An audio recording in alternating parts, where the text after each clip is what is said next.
Bumili ako ng ganito mga langga kasi, di ba yung balat ng pinya, pati balat binabayaran natin. So, ito, pag itong ginamit mo, less ang matatanggal sa binabayaran mo na balat. Ito ang kanyang finished product. Oh. Tikman natin. Napakasarap. Masarap pala yung ginagamit ng ganito. Hindi, joke lang. Talaga, pag ginamitan mo ng ganito, less ang matatanggal na balat sa pinya. Kaya para sa akin, mas okay ang ganito. Basta marunong ka lang gumamit. Sa umpisa lang naman, medyo mahihirapan ka. Pero pag sanay ka na, okay na. Ngayon, umpisahan natin magbalat. Subukan ko itong ganito. Pero tinuruan ako ng biyanan ko. Yung diri-diritsong biyakin lang diritso. Pero ngayon, subukan ko yung ganito. Traditional na pagbalat ba ng pinya. Pag bumibili ako ng pinya, hindi naman ako nagbabalat. Pinapabalatan ko na. Para pagdating dito sa bahay, diretso kain.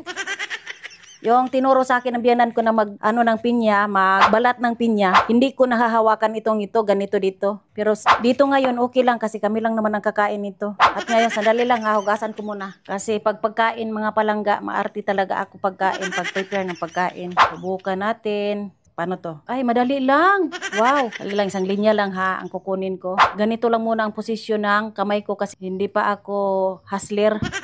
Pero medyo matalim ang puller. Puller bang tawag nito? Parang puller nga, no? Ano yung saktong posisyon ng kamay? Ganito kaya, pero parang masusugatan ako eh. Parang madali lang pag sanay ka na.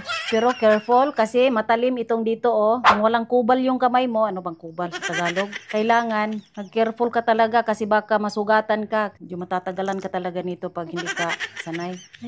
Takot ako baka masugatan yung kamay ko. Narapit na yung pasukan ng mga anak ko. Baka may hindi na ako makapagluto. Kailangan marunong ka sa posisyon sa kamay. Ito talaga, yung mata lang talaga ng pinya ang makukuha dito. Parang mas madali pag ganito ang posisyon sa kamay. So pag ganito ang pagtatanggal ng mata, yung gitna hindi na siya makukuha. Tulad nito Ito nakukuha to pagtanggal sa mata. Pero pag ganito, madali lang. Mas madali mga langga pag ganito ang posisyon sa kamay. Hindi ka masusugatan at saka yung safety yung kamay mo at saka yung parang nakadiin dito ba ito dito ganyan. Pag ganyan, diretso sa tanggal. Mas madali kaysa sa ibang posisyon. Para sa akin to mas madali. Kasi itong dito nakadiin sa ganyan. Pero pag ginanyan mo, mahirap kasi gaganyan mo pa. Hindi maano dito sa dulo. Pero pag ganyan, sandali lang. Di ba ganito ito tapos na. Yung mata lang talaga niya ang natatanggal. Okay pa rin to kaya lang medyo matagal-tagal. Sandali lang naman pag ako nagbalat. Tapos na. Tapos, slice na natin.